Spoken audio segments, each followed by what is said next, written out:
Hi guys, Fog of Gaming here and welcome to the STG44 in Battlefield 5. Today I will show you everything that you need to know about this assault rifle so that you can dominate the scoreboard with the Sturmgewehr 44 in Battlefield 5. The STG44 or Sturmgewehr 44 is a German selective fire assault rifle used during World War II.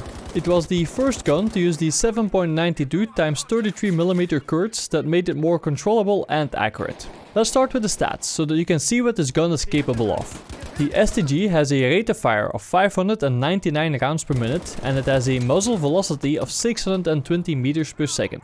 If you fire one bullet with the STG, then you will deal 24 damage points, but this damage will drop as the distance to your enemy increases.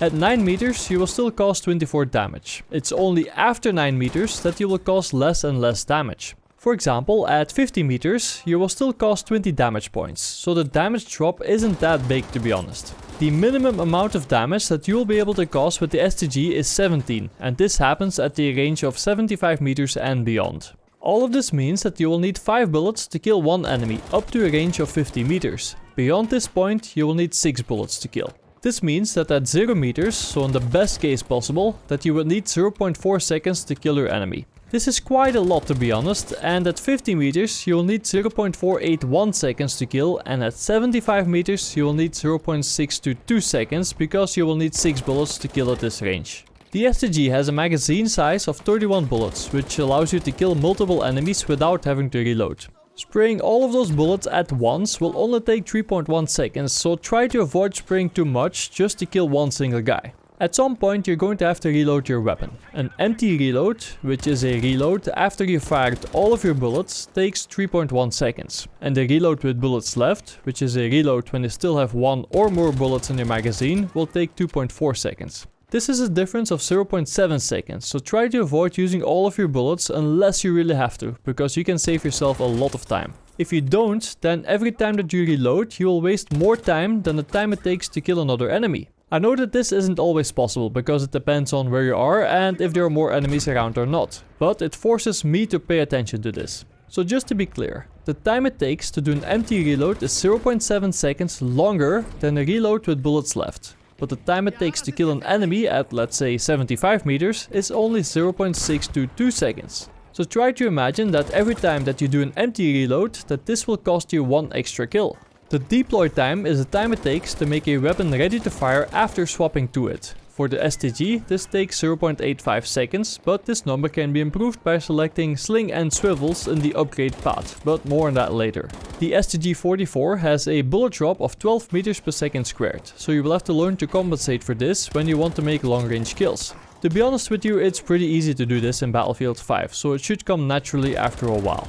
These are the basic weapon stats, but as you know, these can be improved by using these specializations. Most of these specializations are self-explanatory, and all you have to do is to read what the effect does on the right hand side, and sometimes you can see the difference in the stats, the rate of fire or the ammunition. The specializations that you choose depend on your personal playstyle. I will show you what I chose and why, but you should make your own decision. As you can see, I chose the right hand side. ADS time for me means everything, because most of the kills that I make with the STG is while I'm aiming down sights. I make less than 1 kill out of 10 without using ADS, so for me it makes sense to improve the ADS time with quick aim. Ported barrel reduces the horizontal recoil and barrel bending improves your accuracy in aimed fire, but only when you're stationary.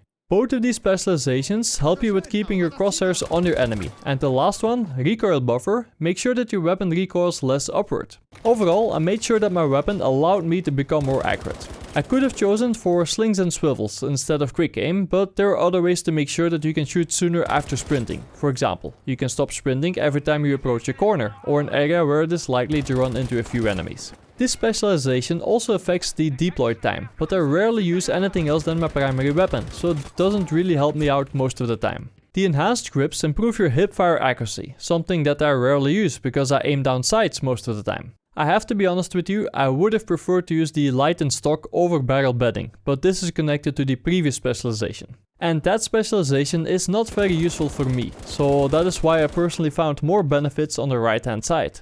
I do have to admit that the custom stock is a nice addition to the STG, but it does not outweigh the benefit of the recoil buffer, because the custom stock only helps you run the ADS and move at the same time. Sure, this happens a lot, but the effects of the recoil buffer are there all the time, even when stationary. And that is why I chose to stick to the right hand side. Having said that, would it make sense to create a second STG loadout with the different upgrade path, where you start on the right hand side and then immediately move over to the left hand side? So from quick aim over to enhanced grips, to lightened stock and then custom stock. Well, yes, absolutely.